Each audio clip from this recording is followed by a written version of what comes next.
नमस्कार, आप देख रहे हैं यंग भारत न्यूज और मैं हूं दीपक कौर। बिहार में एनडीए के सुपरस्टार प्रचारकों में शुमार प्रधानमंत्री नरेंद्र मोदी चुनावी गर्माहट को बढ़ाने एक बार फिर से सूबे में आ रहे हैं। प्रधानमंत्री नरेंद्र मोदी 18 जुलाई को मोतिहारी में एक चुनावी रैली को संबोधित करेंगे। बिहार की राजनीति केंद्र से किस कदर जुड़ी हुई है, इसका प्रमाण इस बात से भी मिलता है कि पीएम मोदी का इस साल में यह बिहार का छठा दौरा है और प्रधानमंत्री बनने के बाद यह उनका 53वां बिहार दौरा होगा। बहरहाल इस साल के आखिर में होने वाले विधानसभा चुनाव से पहले प्रधानमंत्री नरेंद्र मोदी का यह दौरा कई मायनों में अहम माना जा रहा है।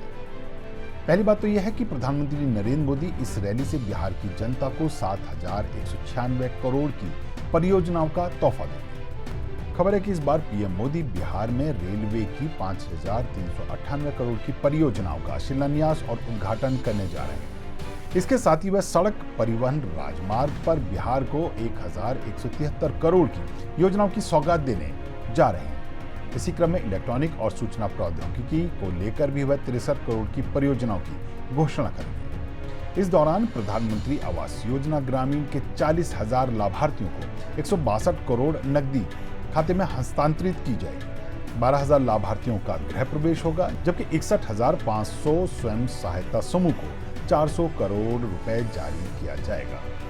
वहीं मोदी के इस दौरे की दूसरी बड़ी बात यह है कि पिछले 28 दिनों में उनका यह दूसरा बिहार दौरा होगा, जिसे राज्य के विकास और आगामी विधानसभा को लेकर भाजपा की रणनीति के लिहाज से महत्वपूर्ण माना जा रहा है।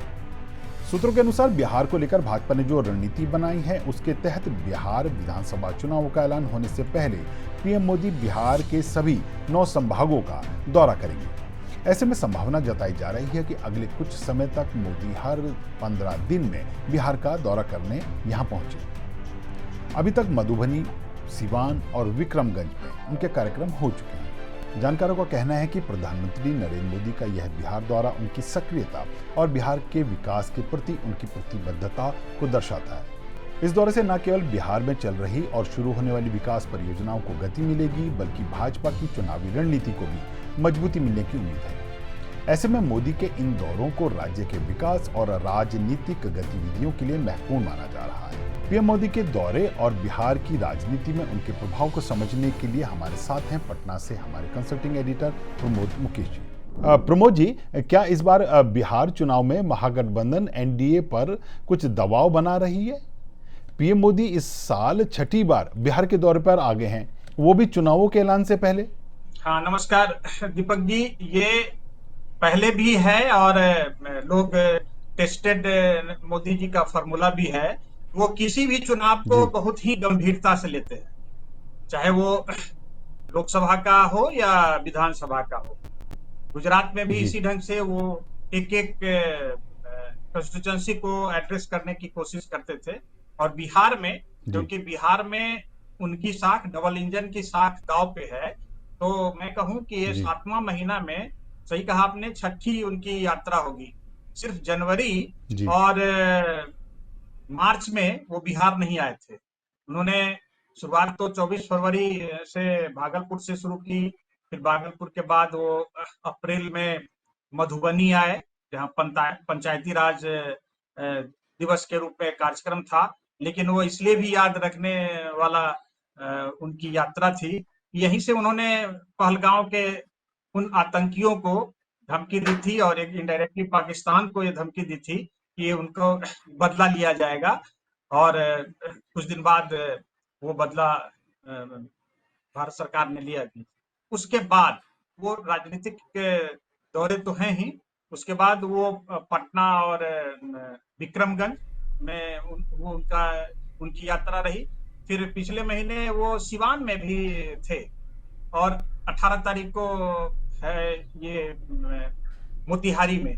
तो हर यात्रा माने जी जिसमें योजनाओं का तो कई उद्घाटन शिलान्यास का पुलिंदा रहता है, लेकिन वो राजनीतिक मैसेज भी देना चाहते हैं। उन्होंने ऑपरेशन जी सिंदूर की पृष्ठभूमि के तहत मधुबनी से थी, फिर पटना में आके जी। वो भाजपा के कार्यकर्ताओं से भी पार्टी कार्यालय में मिले, उनको संबोधित किया कि एकदम गांव-गांव और बूथ-बूथ तक आप फैलें और जो भी सरकार की योजनाएं हैं केंद्र और राज्य की, उनको आप जनता तक पहुंचाएं। विक्रमगंज में उन्होंने सभा जी। की। पटना में जो कार्यक्रम था उसमें पटना एयरपोर्ट के का टर्मिनल का उद्घाटन किया। सिवान में उन्होंने गोरखपुर और पटना के बीच वंदे भारत ट्रेन और कल जो यात्रा है उनकी, वो योजनाएं और कई सारे कार्यक्रम तो हैं ही, लेकिन उसका राजनीतिक भी फलक पे महत्व है, क्योंकि पूरा पूर्वी जी। और पश्चिमी जो चंपारण का जो इलाका है, जो एक तरह से एनडीए का गढ़ है। 2020 में इन दोनों जिलों में 21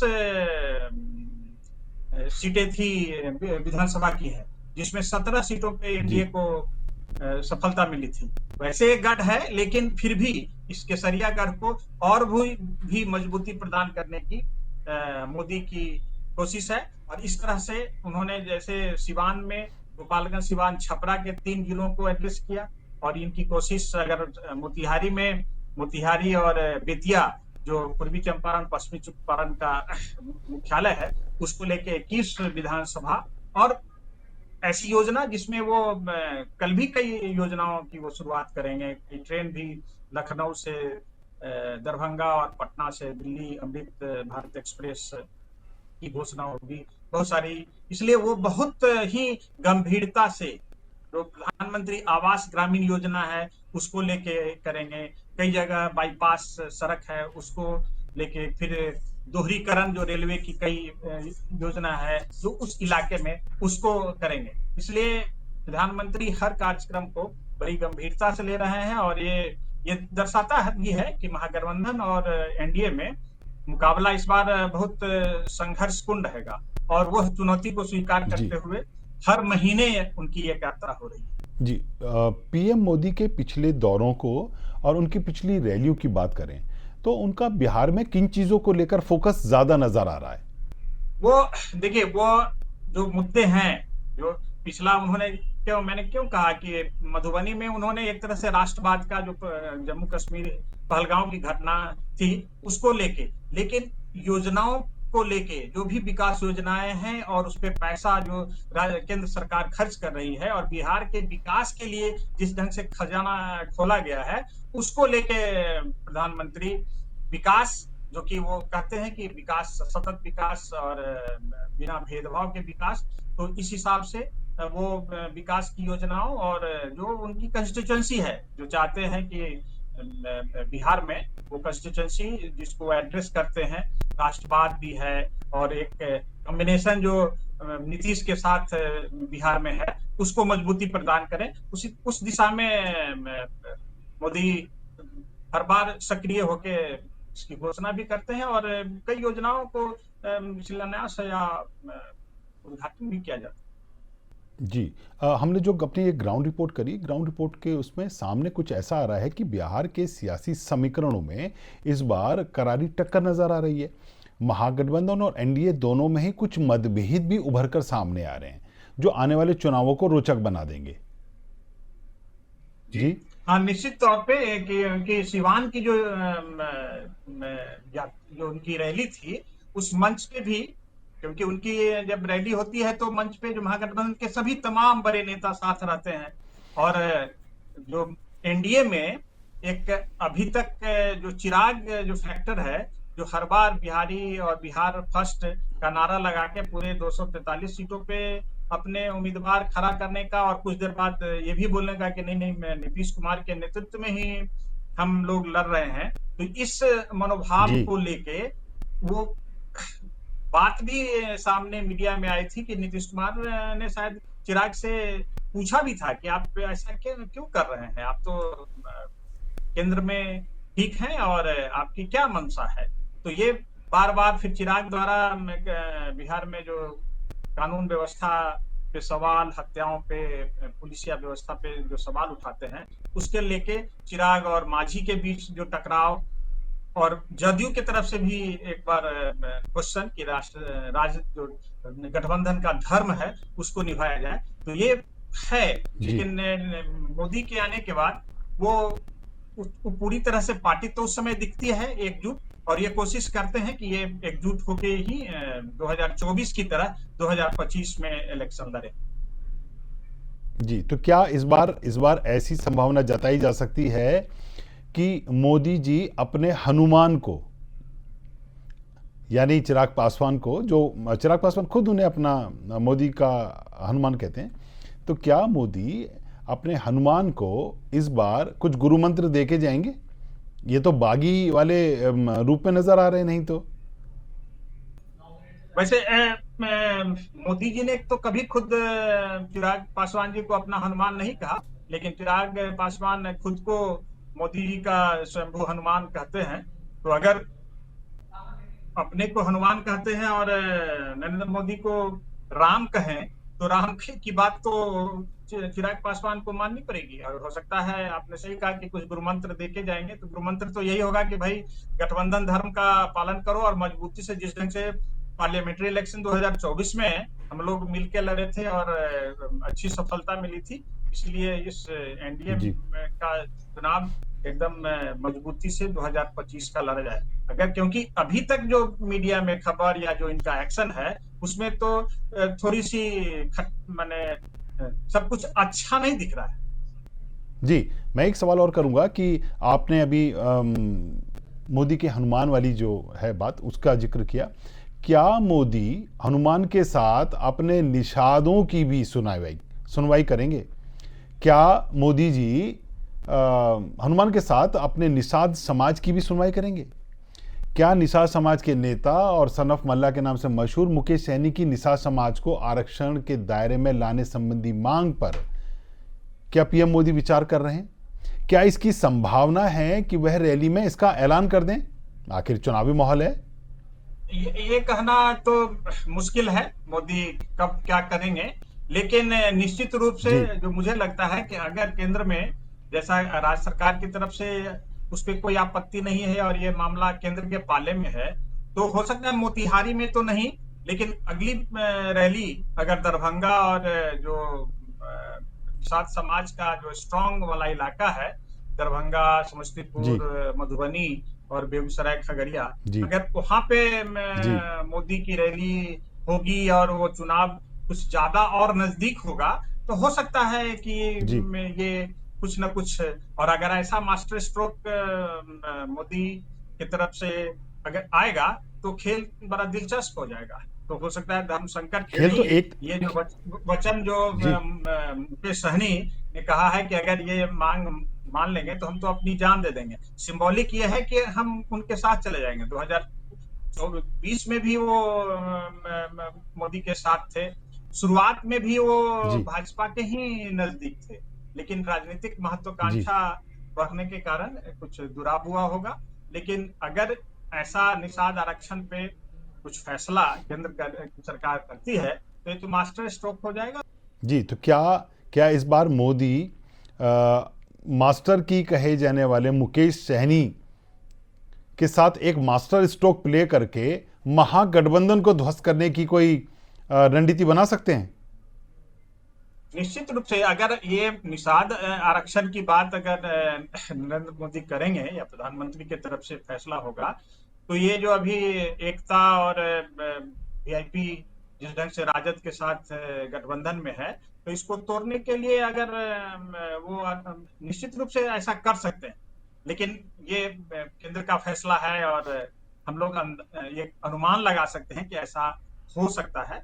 और अगर राज्य सरकार कोई आपत्ति ना हो, क्योंकि अगर जैसा कि बताया जाता है कि यहाँ से केंद्र के पास है, तो केंद्र के पास है, तो वो तो अपना गोटी समझ के कि जब कब इसके ऐसे निर्णय लेने से लाभ, राजनीतिक लाभ कब मिलेंगे, तो उस समय जरूर जब वक्त आएगा तो नरेंद्र मोदी करेंगे।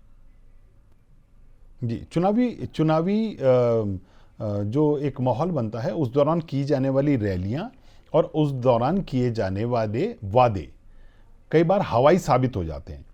तो क्या पिछली बार जो रैलियों के दौरान पीएम मोदी ने कुछ आश्वासन या कुछ उद्घाटन या कुछ शिलान्यास रखे थे, आज उनकी स्थिति के बारे में कुछ बता सकते हैं कि वो किस स्थिति में पहुंची हैं योजनाएं? नहीं नहीं, देखिए वो जो सब योजनाएं है वो अपने समय पे है। अगर कल की ही 18 तारीख की बात हो तो वह पूरी तरह से निर्धारित है कि दोहरीकरण होगा, बाईपास बनेगा, एक पटना में सॉफ्टवेयर पार्क होगा और ट्रेनों की जी। घोषणा है तो वो होगी। वो ट्रैक है, क्योंकि अगर नरेंद्र मोदी ने एक बड़ी कोई घोषणा की है और लगातार 11 साल से वो केंद्र की सरकार में है और ऐसा कुछ चेंज नहीं हुआ है। ये डबल इंजन की जो बात है, अगर वही उनकी घोषणा होती और सरकार बदल जाती तब तो हो सकता है निर्णय चेंज होता, लेकिन वो कंटिन्यूएशन में, क्योंकि केंद्र सब में नरेंद्र मोदी की सरकार है तो जो घोषणाएं हो रही है उस दिशा में काम भी हो रहा है। जैसे सड़कों को लेके, रेलवे लाइन को लेके, नई ट्रेनों को लेके, तो जो भी घोषणा हो रही है ऐसी बड़ी कोई बहुत बड़ी घोषणा नहीं है जहाँ पे सरकार को, केंद्र सरकार को फंसने वाली। मैंने बिहार सरकार की तरफ से तो विशेष राज्य का दर्जा की मांग वर्षों से हो रही है, लेकिन केंद्र सरकार की ओर से तो वो तो मांगे नहीं मानी गई। लेकिन जो भी डेवलपमेंट को लेके जो फंड देना या मदद करना है वो चीजें हो रही है। सड़कों का जाल है या रेलवे लाइन का जिस ढंग से जाल बिछा हो, एम्स बना, आईआईएम बना, बहुत सारी चीजें हैं जो पहले से चल रही हैं और उस हिसाब से कोई इसमें जो घोषणाएं हो रही है उस हिसाब से काम भी हो रहा है। कि क्या प्रधानमंत्री नरेंद्र मोदी का बिहार से विशेष लगाव है? अपने प्रधानमंत्री बनने के बाद से, पहली बार प्रधानमंत्री बनने के बाद से आज तक वो बिहार की 53 यात्राएं कर चुके हैं। हाँ, विशेष लगाव कहिए। वैसे मोदी तो देश में भी घूमते हैं और विदेश में भी घूमते हैं, और जहाँ पे कोई जी। गया नहीं है जिस देश में, वहां भी उनका रिकॉर्ड है कि वो पहुंचते हैं। लेकिन बिहार में अब 53 यात्रा है, वो ज्यादा से ज्यादा ये चुनावी चुनावी हो, लगातार 11 साल से लोकसभा, विधानसभा, और जिस सीरियसली वो इलेक्शन को लेते हैं, इसलिए विशेष लगाव है। बिहार में भी नीतीश और उनकी जोड़ी है जो पिछले वर्षों से साथ काम कर रही है, इसलिए बिहार को लेके उनका है और बिहार से वो मैसेजिंग देना चाहते हैं। जैसे मैंने अभी जिस ढंग से वक्फ बोर्ड को लेके इतना विरोध हुआ, और हो सकता है वक्फ बोर्ड को जी। लेके कुछ करें, जिस ढंग से सीएए के समय इतना विरोध हो रहा था बिहार को लेके, जैसे वो कई कोई ऐसी कई घोषणाएं कर देते हैं जिसका नेशनल इम्पैक्ट हो, इंटरनेशनल इम्पैक्ट हो। उन्होंने संकेत में मधुबनी में कहा था ऑपरेशन सिंदूर को लेके। हो सकता है ये अभी जिस ढंग से माहौल है और जिस ढंग से स्पेशल इंटेंसिव रिवीजन जो इलेक्ट्रल को लेके, वोटर लिस्ट को लेके है, इसको लेके, क्योंकि पूरी तरह से चुनाव आयोग और केंद्र सरकार जिसपे महागठबंधन और हमलावर है, तो हो सकता है कि परसों की जी। रैली में इसको लेके भी सरकार की कोई घोषणा हो। वैसे आयोग ने तो पूरे देश में जी। इसको लागू करने की बात कही है। ओवैसी भी बहुत अटैकिंग है कि ये पिछले दरवाजे से एनआरसी लाने की है। तो हो सकता है जो चीजें अभी जी। चल रही है, जो माहौल है, उसमें मोदी कुछ न कुछ घोषणा करें। और बिहार से तो पुराना उनका लगाव है, कभी प्रेम भी था और एक समय नीतीश जी से जब नाराजगी नीतीश जी को उनसे थी तो दूरी भी थी, लेकिन फिर भी बिहार में बिहार के डेवलपमेंट को लेके उनका वो बार बार आते हैं और बड़ी गंभीरता से। और आने वाले समय में, अभी तो 3-4 महीना इलेक्शन को देर है, आप उम्मीद कर सकते हैं कि 8-10 रैली उनकी और भी होगी और बिहार के दौरे पे जरूर वो आएंगे। जी, ये भी खबरें सूत्रों से सामने आई हैं कि आने वाले बिहार के 9 संभागों में आने वाले दिनों में पीएम मोदी हर 15 दिन में बिहार का दौरा करने जा रहे हैं। सभी संभागों को ये भाजपा के जो मीडिया सेल है उससे ऐसी जानकारी है जी। कि ये इतनी गंभीरता से जी। लेंगे कि बिहार में 9 कमिश्नरी है, जिसको आपने कहा 9 संभाग है, जी। तो 9 कमिश्नरी में जी। वो निश्चित रूप से एक दौरा करेंगे। अगर आप पहले मैंने जब बताया कि फरवरी में वो पूर्णिया थे, भागलपुर थे, भागलपुर के बाद वो मधुबनी जी। थे, मधुबनी के बाद वो पटना जी। और शाहाबाद का जो इलाका विक्रम। है, विक्रमगंज, वहां रहे, जी। फिर ये सारण जी। में रहे। ये चंपारण में रहेंगे। जी। तो ये तो है, लेकिन ये पूरी यात्रा हर कमिश्नरी को तो करेंगे, लेकिन ये इस समय योजनाओं को लेके, लेकिन चुनाव के समय तो योजनाओं की घोषणा होगी नहीं, तो उस समय तो आप जी। वैसे कुछ वादे कर सकते हैं, लेकिन यहाँ पे एक्शन हो रहा है, यहाँ पे उद्घाटन भी हो रहा है। यहाँ पे अगर प्रधानमंत्री ग्रामीण आवास योजना के लाभार्थियों को कुछ पैसे मिलेंगे, तो अभी की जो सभा हो रही है उसमें एक्शन है, उस समय सिर्फ हो सकता है घोषणा हो। तो चुनावी मोड जी। में जब आएंगे तो बिहार में, क्योंकि पूरे 2025 में सिर्फ और सिर्फ बिहार में चुनाव है, इसलिए उनका पूरा कमिश्नरी 22 तो निश्चित रूप से ऐसी योजना है जो वहाँ के मीडिया बार रूम जो बीजेपी का है उसके सूत्र बताते हैं कि इस तरह की एकदम इंटेंसिव और एग्रेसिव चुनाव प्रचार जिसमें नरेंद्र मोदी और नीतीश कुमार कंबाइंडली रैली करें। जी, क्या नरेंद्र मोदी को आने वाले दिनों में या बिहार की ऐसी रैलियों के दौरान वक्फ बोर्ड से संबंधित जो विवाद चल रहा है उसको लेकर जो नाराज़गी मुस्लिम समुदाय के लोगों में है और ये मतदाता सूची सत्यापन को लेकर जो एक काफ़ी वर्ग में नाराज़गी है, ये नाराज़गी क्या पीएम मोदी के सामने भी आ सकती है? हाँ, उनके पास क्यों नहीं, वो भाजपा के तमाम नेता और जिस ढंग से अभी चुनाव आयोग काम कर रहा है, वो तो प्रधानमंत्री हैं, उनको पल पल की जानकारी होगी और जब उनको ब्रीफ किया ही जाता होगा। और लेकिन ये मामला तो अभी देखिए सब जुडिस है, ये सुप्रीम कोर्ट में भी ये मामला है और इसलिए वैसी कोई घोषणा बीच में तो ना नरेंद्र मोदी करेंगे और ना वक्फ का कानून तो बन चुका है, उसको लेके ठीक है, ये आंदोलन जरूर चल रहा है, लेकिन उसको लेके हो सकता है कोई ना कोई अगर घोषणा हो तो नरेंद्र मोदी कर सकते हैं। ये कोई जरूरी नहीं कि कल परसों जो मोतिहारी में रैली होगी उसमें करें, लेकिन आने वाले दिनों में अगर कोई रैली होगी तो उसमें जरूर वो लोगों को में जो संशय और शंका है उसको दूर करने का जरूर प्रयास करें। तो प्रमोद जी, आप इस मुद्दे पर हमारे साथ जुड़े, आपका बहुत बहुत शुक्रिया। धन्यवाद। आपको ये वीडियो कैसा लगा हमें कमेंट बॉक्स में लिख के जरूर बताएं और इस तरह की वीडियो देखने के लिए जुड़े रहिए हमारे साथ। हम हैं यंग भारत, सच के साथ।